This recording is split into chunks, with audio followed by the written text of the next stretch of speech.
Hey guys, I wanted to review some of the things that will be on your test tomorrow.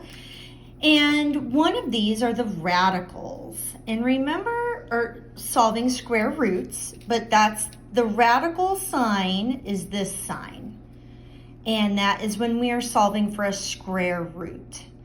And so if we are wanting to simplify these, like it asks, then this is where we pull out two of a kind and then spit it out. So let's take a look at this first one. 108. That is 9 times 12. 9 times 12. Then 9 breaks up to 3 times 3.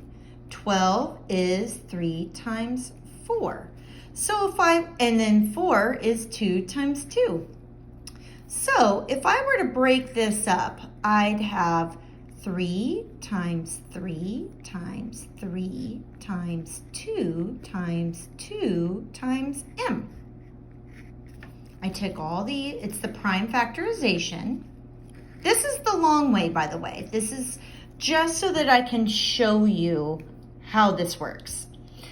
So now that I have all of this, I can pull out my two of a kind. I can pull them out, spit them out.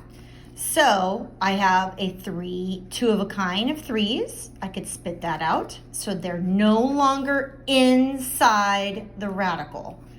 I have a pair of 2s that I can pull out, spit out, outside the radical.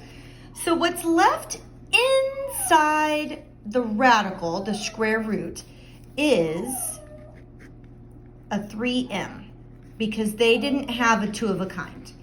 Outside of the square root is 3 times 2, the two numbers we pulled out, which gives you 6. And that would be your answer for that problem right there. So that's how you simplify those. The other one I wanted to review are these. So on these fractions inside the radical, you take the square root and you simplify the fraction. So in this case, the square root of 4, well, that's 2 times 2, right? So that would be a 2. And 49 is 7 times 7. So your answer, no more radical, everything came out of the radical. Your answer would be 2/7.